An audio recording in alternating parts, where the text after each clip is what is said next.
Alright, bro, I can't believe we've almost climbed this whole building. So close to the top. But one wrong step and we're done. Do you know what I'm saying? Hey, yo, Darren, where did you go? Now, silence on the tee. This to win the PGA Tour. Dear Lord, he's died. Somebody get an ambulance. What do you mean they can't hear me? I'm whispering as loud as I can. Oof, and there you go. After 17 long hours of CPR, he's finally breathing again. Fucking hell. Yo guys, it is your boy Niran here, and you are watching FTW. This, of course, the series where it brings you the best and more frequently the worst of what football has to offer during the last 7 days. What's been kicking off in the world this week? Well, in the UK, and one man received compensation after a truly concerning and traumatic experience. He opened a Mars bar, and it was smooth at the top.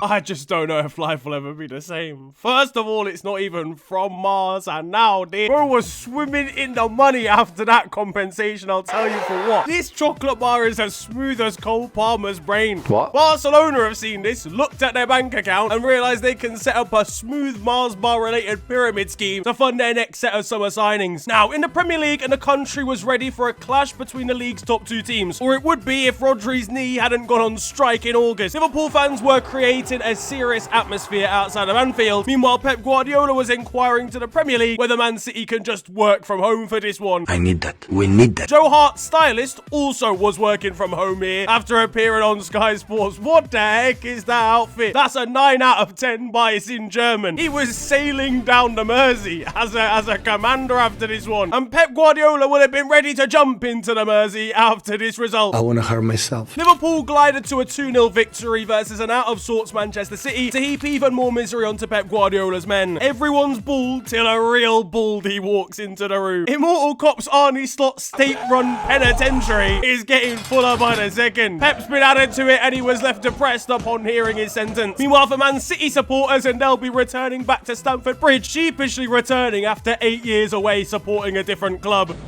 Now, we took the lead early here through Cody Gakpo, then missed glorious opportunities before Stefan Ortega gave away a penalty for Mo Salah to take. Salah was very calm during this one, just doing kick-ups in the build-up. Erling Haaland was ready to make love to Stefan Ortega during the Premier League's Rainbow Laces week, but Stefan here in between the sticks was more interested in offending the entire city of Liverpool by replying to fan chanting by saying he'd heard that Liverpool wasn't a very nice area to live in, and his Insta story after was even more alarming. Look, listen, you can cry all you like during the interview, but what does this even have to do with sacked in the morning chants? These chants also got to Pep Guardiola, who responded by holding up 6 fingers to Liverpool supporters to represent the 6 titles he's won at Manchester City. It also represents how many losses they've received in the last 7 games. But look, Pep, he's right. He has something in common here with the great Lance Armstrong. Doping. I mean, 6 titles in his field. You're cheat. He's the first manager to have his head on Mars whilst also having a head shaped like Mars. No, not smooth. That's not what I meant from the start. If you thought Pep's wounds from the Champions League were bad, the scratches he's gonna have after this match will be even more extreme. I was wondering why he'd been tied to a chair in an interview last week. It's the club's Gulf state owners ready to ship him back to Spain. Though let's be honest, Pep will be reporting Man City's charges to the FBI if they ever decide to sack him. Here to report a crime. Yep. An international war crime. Apparently, this man has become unreachable if you want to contact him because he's so locked in and focused on returning Man City to greatness. His uncle could call him about an emergency at a family barbecue and he's not responding. And I went, fuck off, and put the phone down. His wife's had no intimacy with him since June because he's locked in his coaching department coming up with new tactics for their side's game against Nottingham Forest. What I would like to see is Lacazette drop down and then he links up to a 4-pronged triangle. Let's be honest, he's not being helped by his players. The amount of them actually listening to his tactics at the moment, not as high as it should be. Erling Haaland's highlights from this one were absolutely shocking. There's an alternate universe where Arteta remains unhumble and this guy scores a hat-trick against Liverpool. Kyle Walker jokes at this point might be becoming stale. There's only so many ways to frame that he's actually not good at football anymore. And we're making sure that the club's social media admin doesn't put his highlights onto the internet. Just to be clear, that fucking last video can't go anywhere. As for Liverpool though, it's all roses right now, can't lie. We beat the German, Spanish and English champions in the space of a month. Haven't conceded a goal versus either of them. Meanwhile, Dominic Szoboszlai and Ryan Gravenberch were extremely happy with the result after Pep Guardiola butchered their names earlier this year. They got their own back on IG. Now, at the London Stadium, an alleged football club, West Ham, as well as Arsenal, stood in solidarity with Kyle Walker this week. No, not by finding 4 new girlfriends, but by giving up on the concept of defending entirely. The scoreline was 5-2 here, with all 7 goals coming in the first half. Bukayo Saka slotted home a penalty before actually just outwardly laughing at Hammers fans. So is everybody else, to be fair to him. He'll have been having to get sneaky trying to crawl out of the stadium, especially after his clash with Emerson. Declan Rice was struggling, let's say, try and gas up his boy before this scrap ensued. You fully ready? Yeah, I am. You sure? Trust me. Who's man gonna done? Meanwhile, KSI was in the crowd supporting Arsenal, running down to give West Ham fans a piece of his mind. Man just topped him off like it was nothing. Get chefed, my G. Gabriel scored yet again in this one from a set piece and brought out the Victor Gyökeres celebration once more. You're just begging it now at this point. It's not your celebration, mate. Gyökeres is not watching you play against West Ham. He'll be practicing that celebration to make sure he actually gets it down instead of doing a shocking version when Arsenal next get a corner. Right.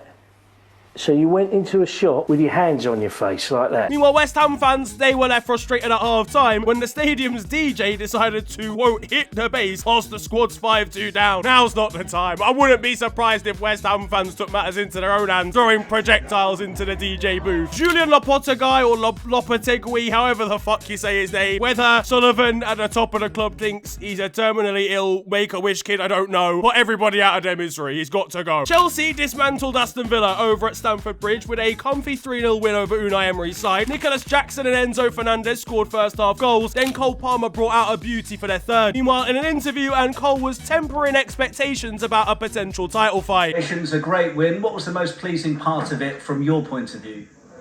3 points. Why can't you be seen as title contenders? Arsenal have spoken about that. You've got exactly the same record as them. It's too early, man. Yeah, man.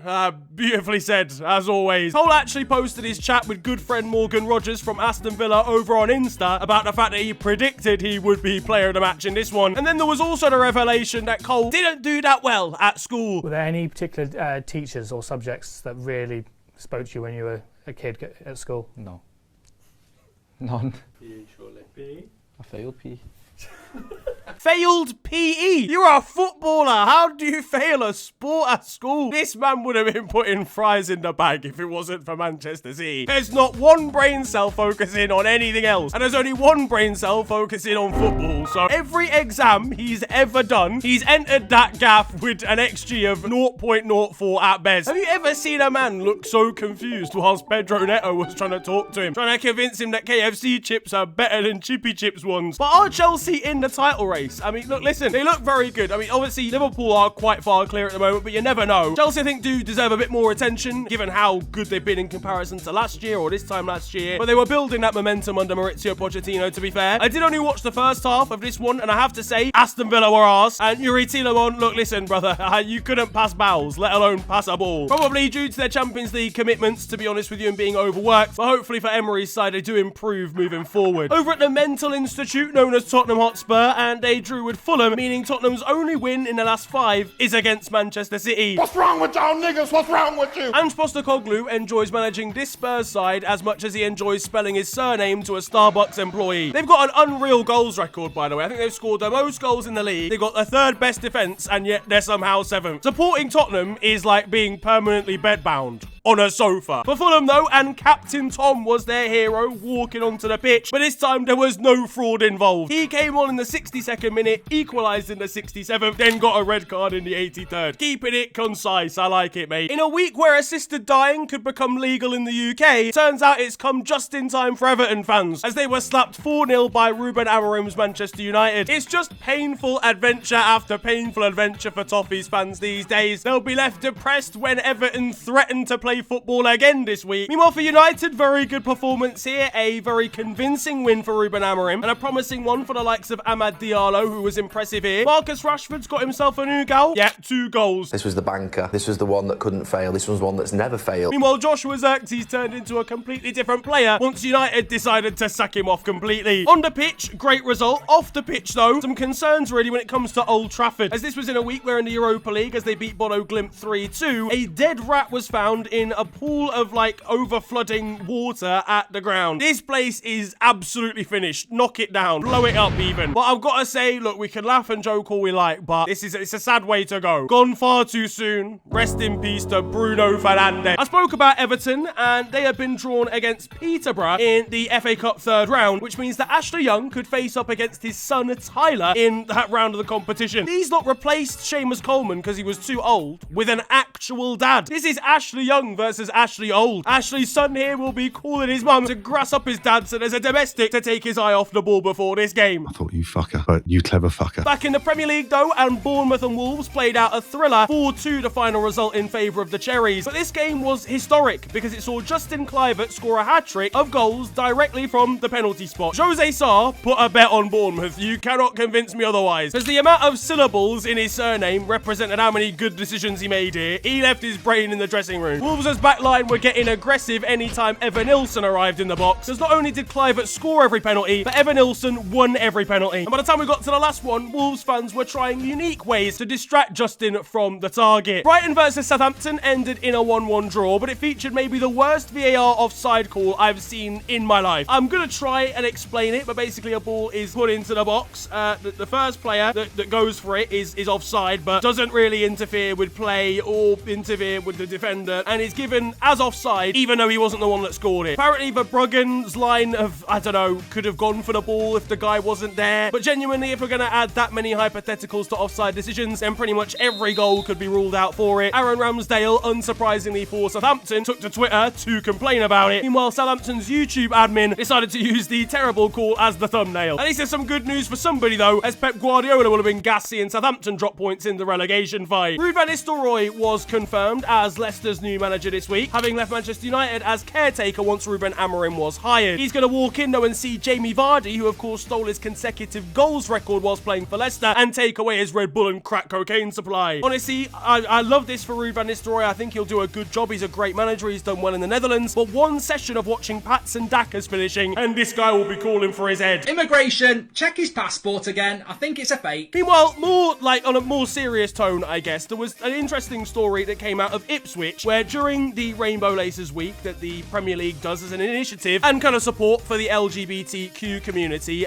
Sam Morsey, captain of Ipswich, decided that he wasn't going to wear it. This man's happy to promote Ed Sheeran on his shirt, but this is where he draws the line. But no, genuinely, it's a cop-out, isn't it, realistically? Because this man has worn betting sponsors on the front of his shirt, which is also haram in his religion. So just ultimately, he doesn't support LGBTQ. That's like, specifically, let's not lie to ourselves or use religion as an excuse, because that's probably even more insulting. It's also just a bit of a slap to the face for a certain demographic of that support or fan base. If you're an Ipswich fan who falls into this category, then you're basically just being told by a captain that he doesn't look out for you, really, or doesn't support you, I guess. Either way, it's sad because Sam's actually championed a lot of like other good social causes, but for some reason refuses to be involved in this one. Elsewhere in the Premier League, and Mark Gahey scored for Newcastle like he's always wanted to. It's just a shame he's still a Crystal Palace player at the moment. One fan travelled all the way from Japan to support his beloved Nottingham Forest. How this man even became a Nottingham Forest fan whilst living in Japan, I don't know. But fair play to him, love to see that. Brought his banner all the way from the other side of the globe. Meanwhile, for Leicester, and there's the revelation that their goalkeeper completed the most dribbles of any player in their game over the weekend. Now, unless Mads Hermansen here was deployed down the right wing, this feels like a bit of a problem for the Foxes. And over at Arsenal, there is an incredible story of a 14-year-old by the name of Max Dowman who's received his first call-up for the under-21s. This kid is going to be playing against players who are 7 years older than him at that level. He must be ridiculous as a footballer. Definitely keep an eye on him, because to be getting a call up that early for the under-21s is absurd. Now, over in Spain, and Barcelona threw away a chance to extend their lead in La Liga by losing to Las Palmas 2-1. And honestly, it's their own fault. Who is losing a football match and brings on Ferran Torres? Sandro Ramirez, a former La Masia graduate here, scored versus his former side to make the difference. Meanwhile, a current La Masia star, Lamine Yamal, was showing off his Lionel Messi boots sat on the bench. But it's Barcelona's points tally that could do do with some growth hormones at the moment, because Barca are kind of bottling this at the moment. I mean, so much so that if Real Madrid win their game in hand now, they go ahead of Barca, which is crazy given how Hansi Flick's side actually started the campaign. One fan decided that he wanted to cop a ticket at Las Palmas. He was given seat 23, only to arrive and realise it went 22, then 24. Brother, you're on the wrong side of the road. That's the problem. You're on the even side. What's this guy got to do? What, does he just sit on two Don's laps either side? He's going to get picked up when Las Palmas score. Meanwhile, down on the touchline, and for the victors in this one, their manager, clearly a member of the Peaky Blinders. No fucking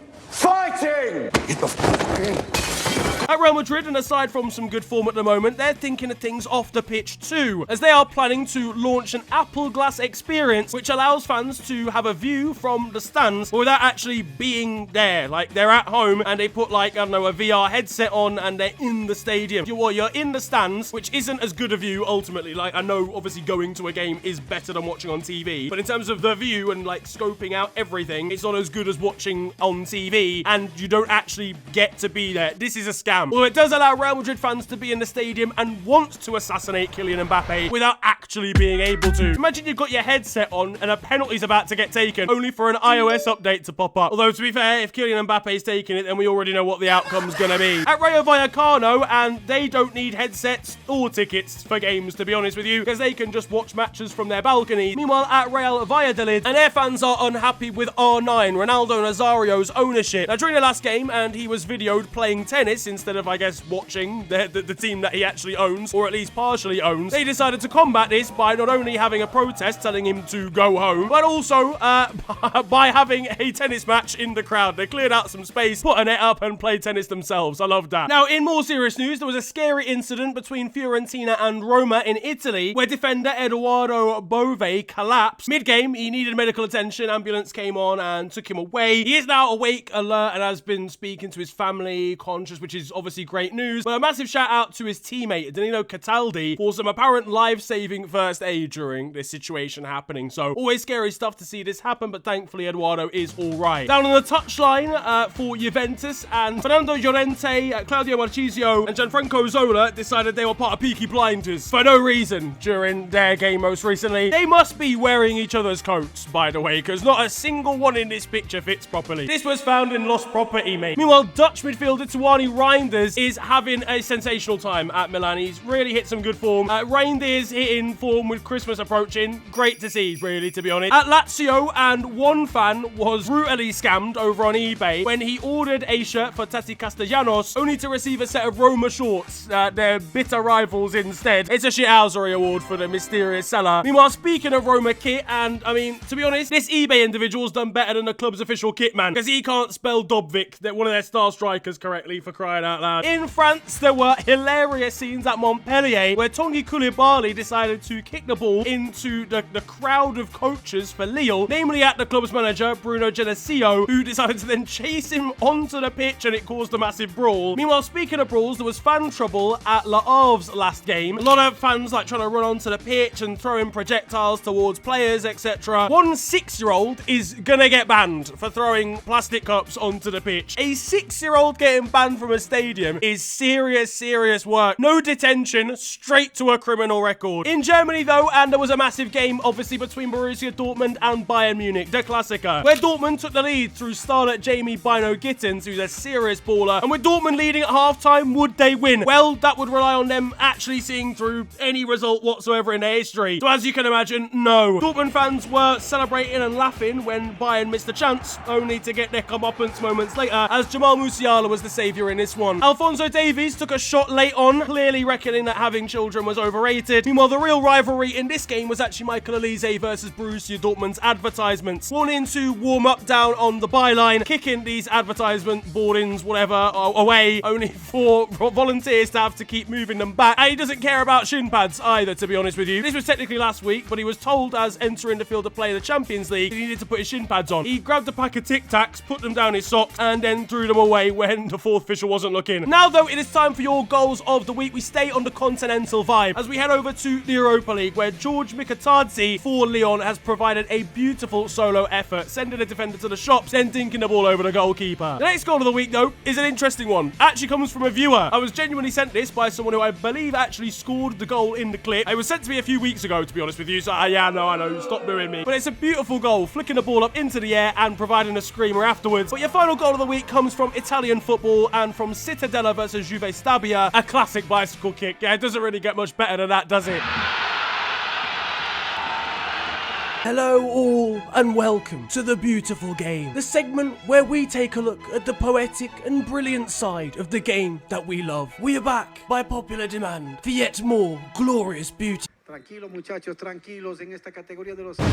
And that concludes The Beautiful Game. Now in South America, and the big fixtures kept coming this week as we had the Copa Libertadores final. And after a terrible, horrific bottle, one of the worst in footballing history last season, Botafogo finally take their first crown. It was a monumental day for the fans as well, although it could have been very, very different. After a Botafogo player was given a red card for a tackle after just 30 seconds. They played the entire game down to 10 men here and still came out victorious. One fan over on Twitter, though, was confused. I imagine watching their first ever Copa Libertadores final, a little bit bamboozled at the fact that one of the players here is called Hulk. You know, the Hulk that played for Porto, Zenit, etc. This is what Oriana was expecting to see coming out of the tunnel. Let's be honest, Hulk, it's like a Mike Tyson fight these days, to be honest with you. Bare power, probably, but a life expectancy of another 6 years at best. I don't think Mike Tyson's dating his niece, though, so at least Mike wins on that round. Obviously, the former Brazilian international was not too pleased for Atletico Mineiro at taking home a silver medal instead of gold. He took it off immediately, whereas Davison decided to kiss it. Slightly different mentalities there. Meanwhile, Fabio Mitadieri, a governor for one of the states in Brazil, requested a leave of absence for health reasons on the day of the final, but was seen on Saturday in Buenos Aires in the crowd instead. Look, listen, that's my governor right now. I'd do the same. And there's the story of Botafogo's Junior Santos, who of course comes home with a winner's medal after this, but his story is incredible. Age 23, he received a prophecy at a church that he'd one day travel the world playing football. At the time, he was a bricklayer and decided that at such a late age, really, generally speaking, to start your footballing career, that he'd go and play in Brazil's 4th tier. This was miles and miles away from his family's home, and after a long journey up to this point, he's now a Copa Libertadores champion. Slightly north, and in America, 2 YouTubers decided to come together this week.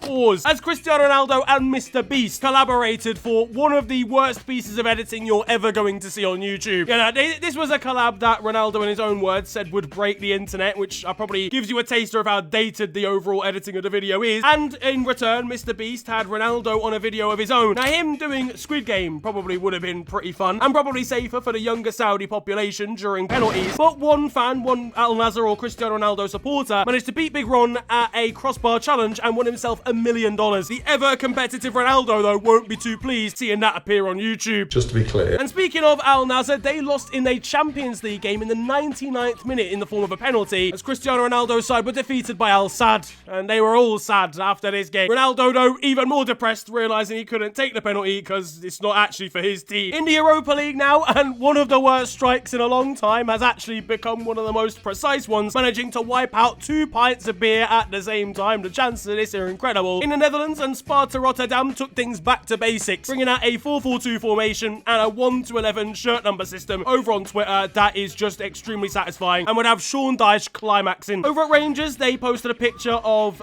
their away kits being sported, or alternate kits being sported in their dressing room, which an Albanian football fan decided to reply saying that he loved the white gear and he also liked the football kits as well. In the MLS, and there's crazy stuff, as LA Galaxy managed to qualify for the MLS Cup final, no doubt thanks to Ricky Puig, the Spanish midfielder, who's one of their talismen, really. He actually really put his life on the line. He played the last 30 minutes of this game with a torn ACL. I don't think you quite, I mean, well, you probably do understand how ridiculous that is. He's probably obliterated his knee forever, but props to him for somehow surviving on like one leg for half an hour. Back in Brazil, and I don't fully know the context of it, and I'm not really sure if I can ever know or guess the context of this next clip. We've got a mascot who's been stretchered off the pitch. Now, Now that is already surprising enough. That's already something that you don't see every day. What you then don't see is him getting up, goading the opposition's team, and then those players actually chasing after him and kicking him as he sprints off into the distance. Meanwhile, time to bring back an old feature we've not seen in a while. It's Indonesia this week, and we've found, ladies and gentlemen, the new Sergio Ramos reincarnated. Up in Scotland, there was chaos between Hibs and Aberdeen, as there were 3 goals in the 90th minute or later, but no goals over in Kenya, none allowed, as this challenge in the penalty area was not given as a spot kick, which is absolutely criminal activity. Who paid the referee? Closer to home, crazy scenes at Leyton Orient, where their goalkeeper, Josh Keeley, scored in the 99th minute to grab an equaliser against Oldham. He's actually on loan from Tottenham, which is insane. Meanwhile, Peterborough's goalkeeper didn't have such a good day at the office, can't lie. Bringing out possibly the worst goal kick of all time, slipping a free kick, slipping over, and then getting lobbed and slapping himself into the goalpost as well. Yeah, it's it all-round a terrible experience. Blackburn faced off against Leeds, who managed to bring 7,000 fans to the ground, only to lose 1-0, and for Blackburn to thank them for coming. Dagenham and Redbridge, the mighty Daggers. We've had a lovable relationship with Dagenham and Redbridge in our time on this channel, and over on my Twitch, which I don't stream on anymore, but if you do want to follow me there, then I will at some point. They managed to knock Wimbledon out of the FA Cup with a 2-1 victory, big upset there, and during this one, Wimbledon had to actually appeal for a qualified official for the game because the actual referee got injured, which is never ideal. In Turkey now, and a massive influx of snow has taken over the country, seemingly football-wise, and also a sheep, randomly, that's also here. What the heck is going on? It's also made me wonder how this dog managed to get on the ball over in Uruguay, and not just get onto the pitch, but physically manhandle and assault the football itself. Up in Scotland, and hopes were high for East Kilbride, who managed to get a goal back against Falkirk to make it 2-1, only for in the time that it actually took to type the tweet for Falkirk to score again. Elsewhere, we've got a duo of kids here that might be the best time wasters in footballing history. Go, Nick!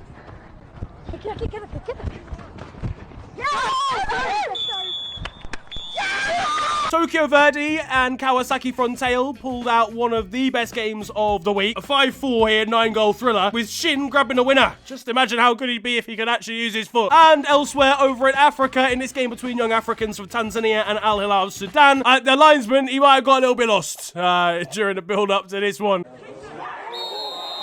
Now though, it's time for Still 0-0, and you guys know the score by now. This is a segment of the show where I bring to you the best of Sunday League and amateur football, and this time, ladies and gentlemen, might I warn you, we may well have the most Sunday League clip that has ever featured in this segment. This might genuinely be the peak. So we've got a free kick that is ready to be taken, alright? Some of the big men have gone forward. It's a chance to launch the ball into the box. What's happened instead is easily the worst free kick of all time. That now puts them under pressure from the counter, only for the defender to go down with a hamstring injury. Chaos has already ensued here, and now the attacker is clean through on goal to go round the keeper, only to smack it against the post. Yet there's not a single crumb of footballing ability shown here. It really is some of the best. On to the weird stuff though now. First of all, we've got the story of a league that has no idea what's going on. We're heading to the Combined Counties Football League, where again, in the lower leagues of English football, there's often quite a few reasons where a game could be postponed. Unfortunately, for the Combined Counties League here, they don't seem to know why a game was suspended either, and so took to Twitter to ask everybody else why Speldawn versus Tooting was abandoned, and what time. And you guys should know, realistically, under the circumstances. And finally, we are heading to Iran for yet another absolutely incredible story. It follows a Congolese footballer called Thierry Bifuma, who used to play for Espanyol, amongst some other Spanish sides. Now, recently he signed for a side called Esteghlal Khuzestan FC. And do you want to know the reason why he decided that he was going to sign for these lot? It wasn't because of wanting to play in the league or, I don't know, training facilities. No, it was because he'd seen on the calendar that they were going to play against Ronaldo at some point soon. Now, things start to get a little bit weird when he arrives at the hotel and arrives in the country for the first time, because officials from the club cannot find him whatsoever, only for it to turn out that he had got wind of the fact he'd signed for the wrong club. Yep, instead of signing for the side that would be playing against Ronaldo in the Asian Champions League, he had instead signed for a smaller team in the same city. And upon realizing that he wasn't going to play against Cristiano, he went missing and wanted to leave. Yeah, lads, do your research before you join a football club. That though is going to wrap up football this week, and I hope you have enjoyed it. If you have, then feel free to slap a like on the video, and of course subscribe if you're new to the channel. You can also follow me on social media. It is at the official FNG on Twitter and on Insta. It's been a pleasure ranting at you guys today. Have a wonderful day, enjoy yourselves, and goodbye.